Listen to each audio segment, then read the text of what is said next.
Folks, welcome back to another episode of the Corporate Cowboys podcast. I'm joined by your co-host, Alex. Hello, my name is number 2. Today's proof of life is Tuesday, March 21, 2023. And if you don't know, then you should know, the Corporate Cowboys podcast is for career development, serving you as a professional. We're corporate cowboys trying to cultivate more corporate cowboys. We want leaders, and so we're leading the space. Make you a motherfucking savage, nigga. Today's question for our hypothetical consult is coming from r/career guidance. And this is saying, so this question is asking, or it's telling us essentially, our hypothetical client is in their late 40s and they're stuck in a menial, low-paying physical job. And they're asking, is it too late to switch careers at 40 years old? What do you think, Alex? Just off rip. Hell nah, fool. Never too late. My young gun out here, only 48. Only 48, He bro? only 48. 48 young. Do it moving, homie, while you still can, while you can still walk without a walker. That's what I'm saying. The body on this one gives us a little bit of info, a good amount of information, but as always, because Alex and I like to lay out what it is, the blueprint, what is our, modus operandi when we serve clients as consultants. Of course, we'll be asking questions whether or not we need additional information, whether or not we have enough information to give them an informed opinion. And if we don't, we give them alternate routes to go out and get that information themselves so they can make a decision without us even. Yeah. So they're saying here, I am a 48-year-old cook in Chicago, the dirty streets of Chicago, they've been in culinary for the last 15 years. Oh, gee. I make $18 an hour, but with a good schedule. They're home by 3 p.m. and they got benefits. Okay. I could make more staying in restaurants, but probably no more than $22 an hour and would be working crazy hours with no life. Homie, I don't know what part of Chicago you're in, but it already sounds like you're a prostitute, bro. sounds like 22 an hour? Home by 3? Exploitation, my boy. Again, yeah, we don't have the specifics, the background of like what restaurant he's in, what cuisine they're at. You know, it could be a chain, it could be a franchise. You know what? The way that it's worded is probably like something small. You thinking? Like a smaller biz. I think maybe because he says I could make more staying in a restaurant. Yeah, implying that he's not in a formal restaurant, but he's a cook. You know what I'm saying? Yeah. So he's probably in something a little lower tier than a sit down restaurant. You're right. So he's probably, he's been in culinary for the past 15 years, and I like the fact that they put culinary, even though he's still an entry level cook, right? He hasn't given us any particular title. He's not like a sous chef or like a head chef in the kitchen. He could be just a line cook for all we know, right? Yeah. So it says he'd probably make no more than $22 an hour and would be working crazy hours with no life. To me, that tells me that he sees a way up, right? But this $22 an hour is what, like a promotion to a manager of some kind? No, it's just to a different, it's if he wants to go a higher tier restaurant. So another restaurant making no more than $22 an hour and working crazy hours with no life. That's not a good compromise. I personally, I would rethink that. If you want me to break down the math real quick, just so you viewers, listeners, because you ain't doing shit. Go ahead. For the nerds, break down the math. For the nerds. Yeah, the folks who care. Maybe there is another hypothetical client in this person's position who could benefit from that. According to my calculations, at $18 an hour, at 40 hours a week, that's going to be $720 a week. Times that by 52, my friend. Your annual rate without taxes is $37,440. Less than 40 G's, now, bro. Home by 3, though. So 37. Yeah. Let's say 37 rounded. Sure. All right. Now we go $22 an hour. Okay. 22 times 40 hours equals 880 times 52. So your annual rate increases by about 7,000. You'll bump up to 45,000 a year. A little less than 46, yeah. So that's, roughly an extra, I don't know, $500 every 2 weeks, right? I mean, it's a chunk of change. Like no doubt it's a chunk of change. But it's not that much. What our hypothetical client sounds like is complacent. Yeah. The homie is 48 years old. So and we'll come back to the math, but just so you know, he's getting about 37 a year. He could get about 45 a year. Only because we don't know what his cost of living looks like in Chicago, but the fact that he's capped himself out. He's fucking kneecapped himself at 18 because he doesn't want to move up because of the hours and because there's no life that comes with these crazy hours, right? Additionally, they write, my body is breaking down at 48. Fucking, I bet. And the majority of my time off is spent physically recuperating. I've been in a kitchen. Have you been in a kitchen, Alex? Shit, I've been in a few kitchens. What kind of physically taxing work you think is in kitchens? Like, I mean, like, I think, like the quickness you gotta go, because especially if he's not like sometimes you're low staff, sometimes you moving from one to the other. Mm-hmm. So it's not that you're doing something physically demanding all day. Yeah. It's that you're doing it all day. You're on your feet all day. You're not taking a break. You're not relaxing. Okay. Maybe you're slouching the whole time because you're down there, chopping. You know what I'm saying? Okay, I can see that. You're down there so you got this slouch mode all day. So you probably got a bad back after 8 hours. Got some hip pain 15 going. years. You know what I'm saying? You got some bad knees because you've been clutching your knees. Right. So. Yeah. And that makes sense. Okay, so I definitely see that. What I'm getting at though is the it's not construction work. It's not construction work. Like, I mean, if it was in say like butchery, like if it was in a slaughterhouse, having to like hoist up like half animals and shit like that. No, he's having to like hoist them on hooks. Yeah. So it's not. We'll not say it's not laborious, it's not heavy lifting, but I totally see how it would be taxing, right? Yeah, but on certain parts of your body, right? And I think that's the point, is anytime you're doing something that requires physical activity, right? It's going to take a toll after an extended period of time. Extended period of time, your body is going to break down at the point that it's been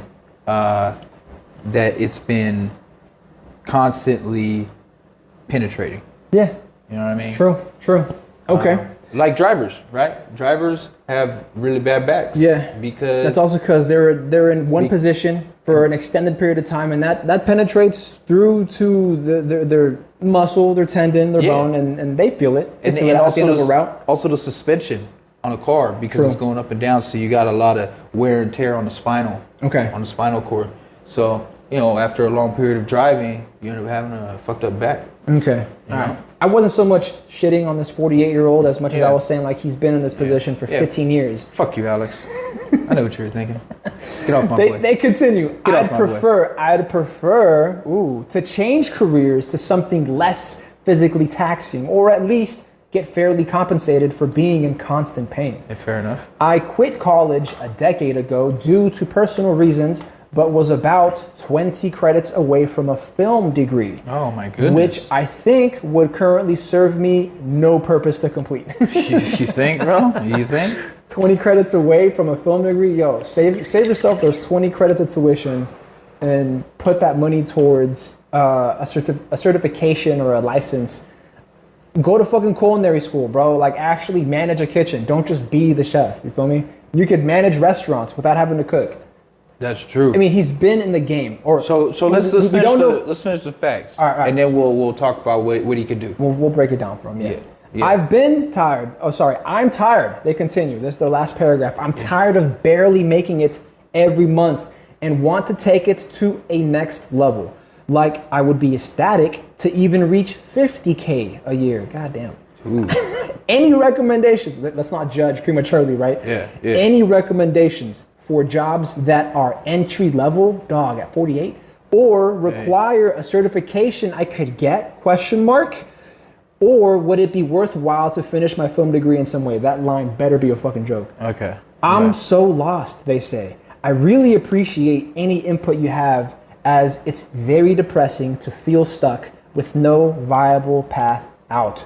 Thank you so much! Exclamation point. And I know we've been fucking around, but like, yo, I think this is very like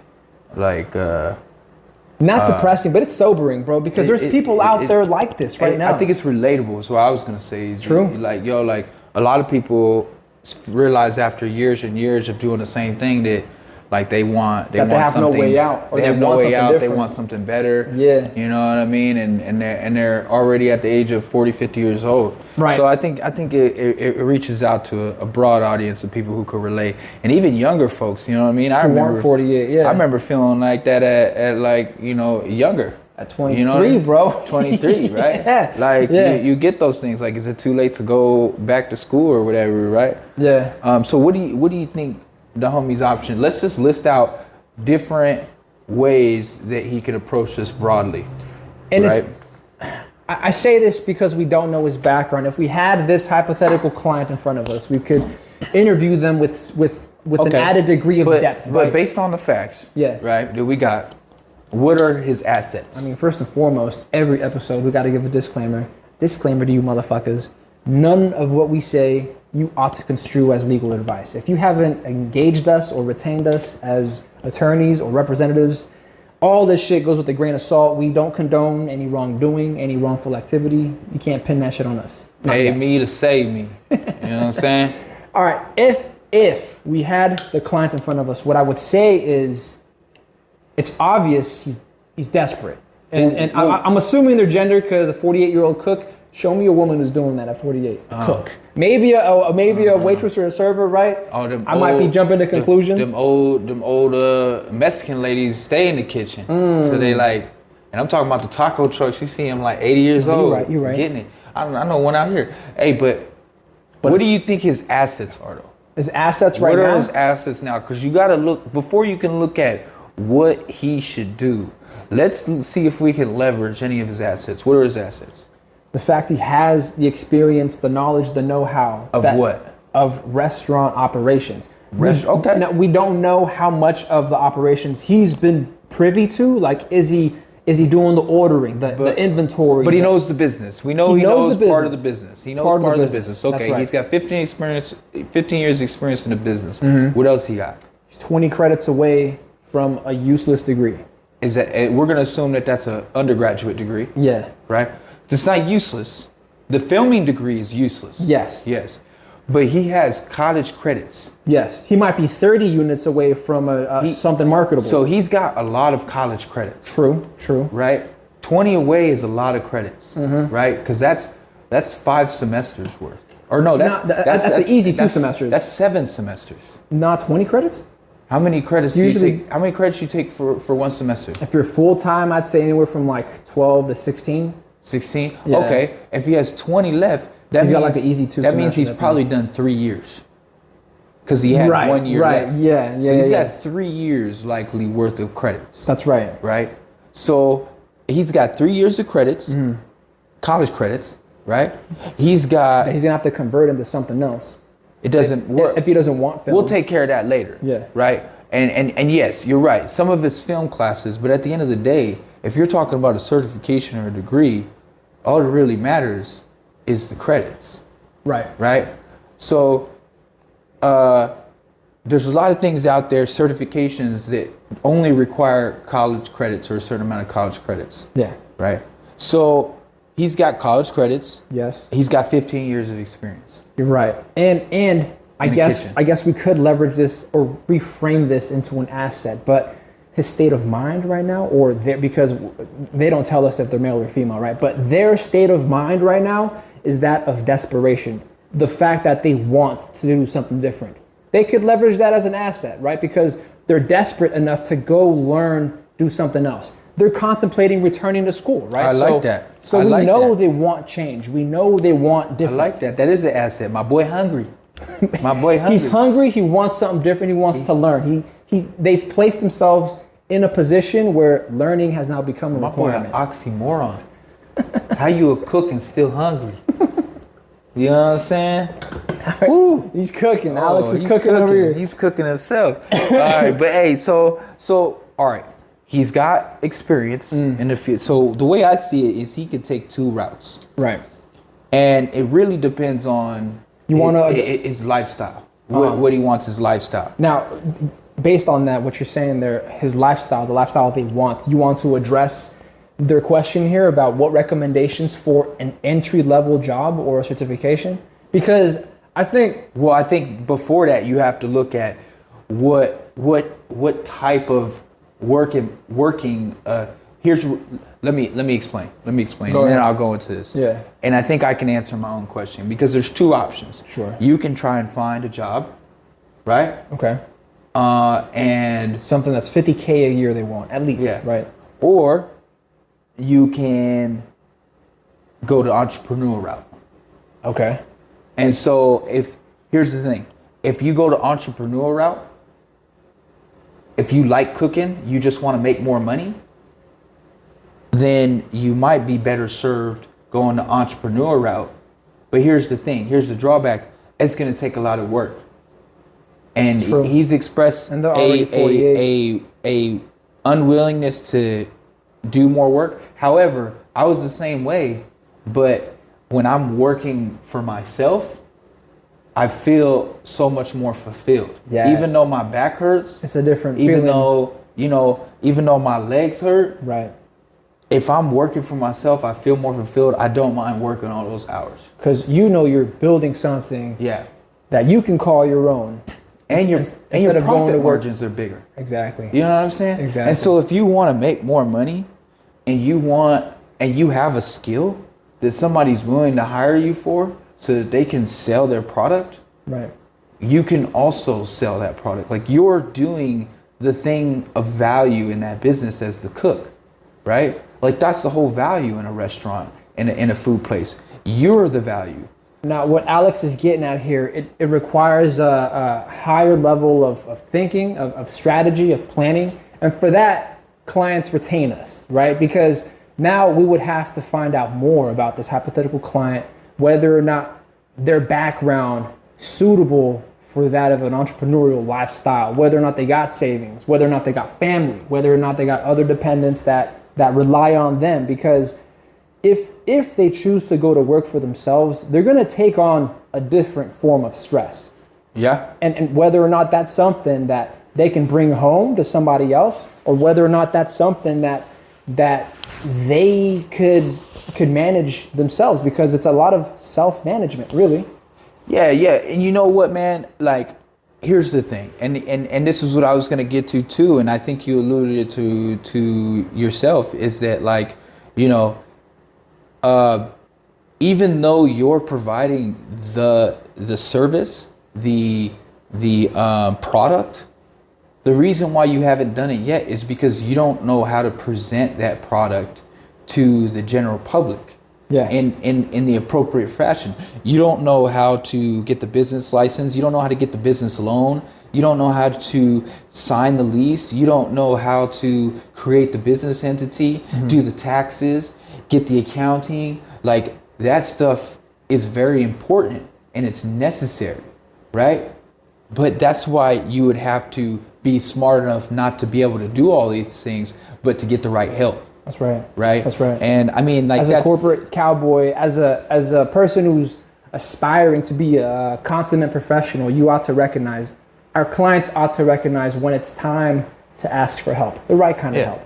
And sometimes it costs a little money, but you gotta spend money to make money. You know what I'm saying? Absolutely. And so if you come to somebody like the corporate Cowboys and you're like, hey, yo, I need to start a business, I have no idea what to do, I'm gonna be like, all right, well, it's, you know, let us help. You know, maybe you put down a little retainer, right? And you feel like you're spending money for nothing, but then we help you maybe set up your business entity, file for a business loan. Okay, now you got money to fuck with. Right. Now you got fuck with it money. We will help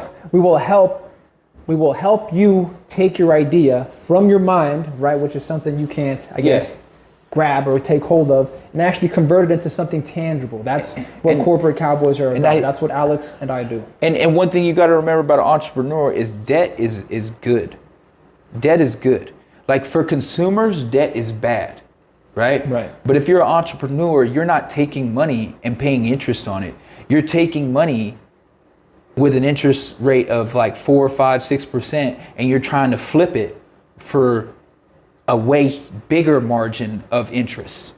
Like let's say you make Alex is getting 20% interest, and so like, but that's what you need to know as an entrepreneur is that like, even though you're spending money on a retainer, they're showing you how you can borrow debt the right way if you structure your business the right way.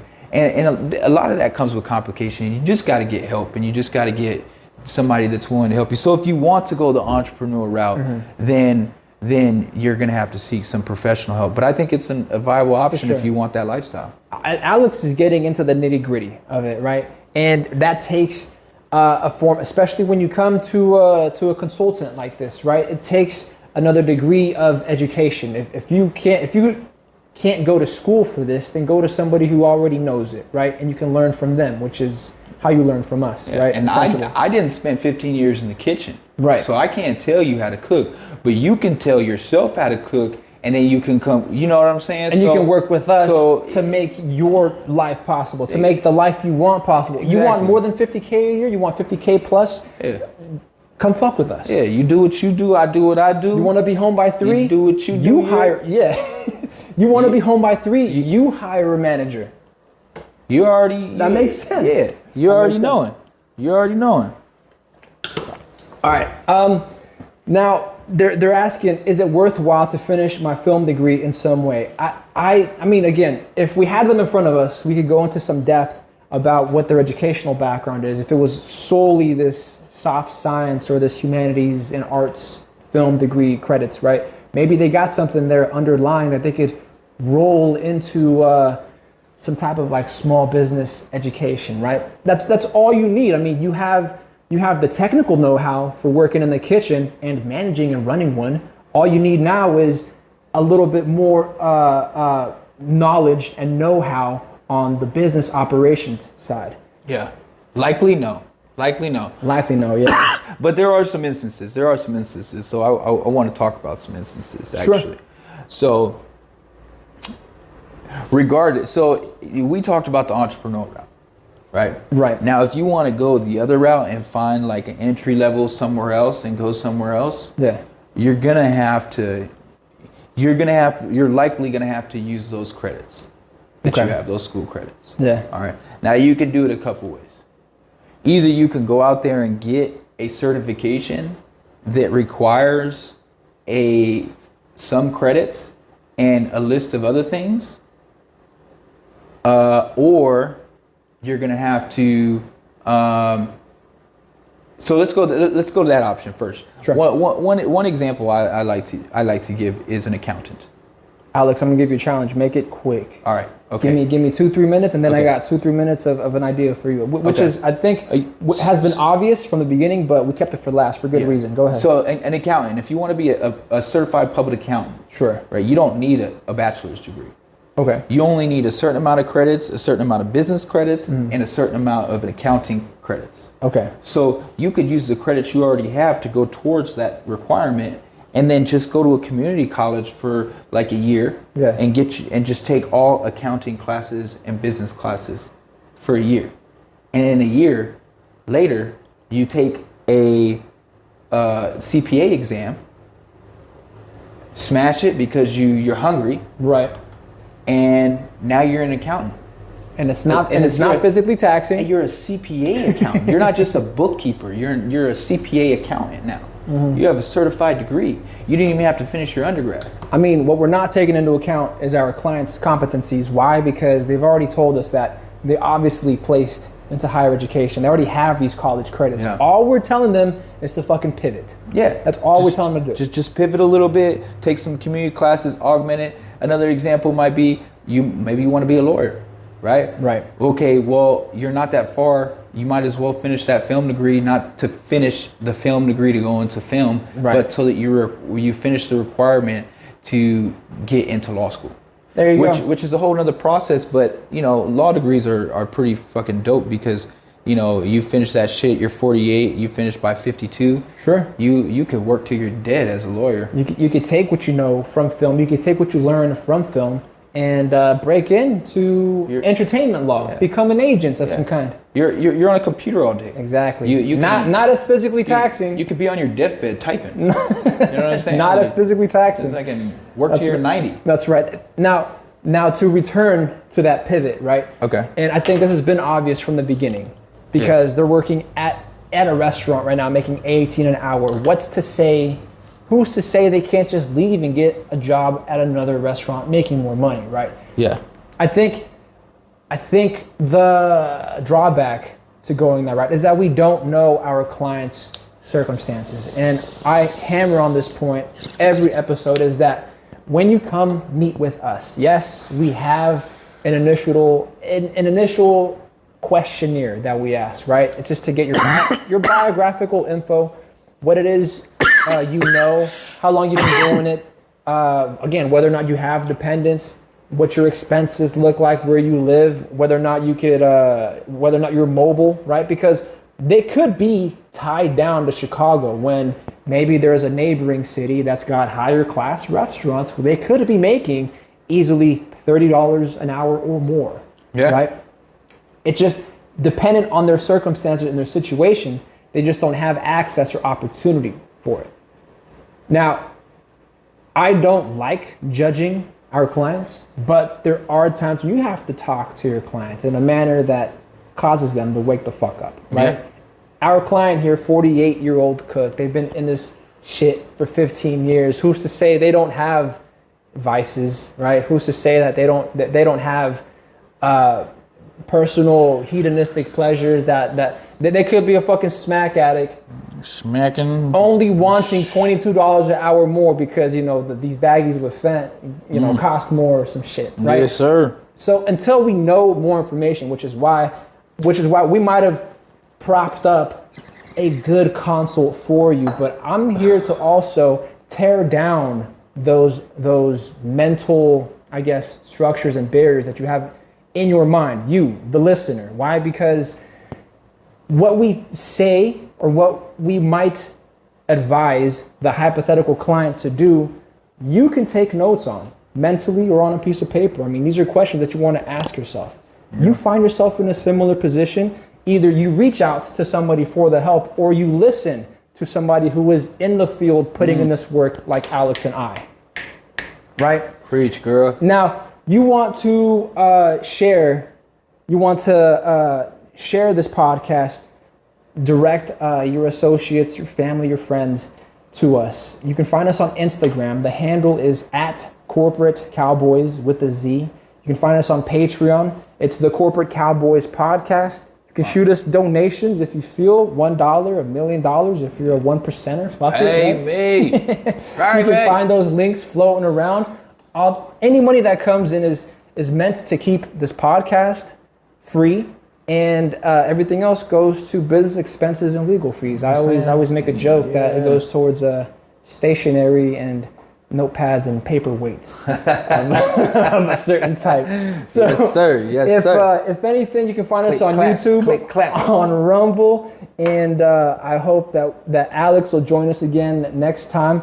This episode, we're gonna cut it off at exactly 28 minutes, so 2 minutes light, but that's to keep you folks enticed for next time. Go take a piss, do some studying. Have a nice one.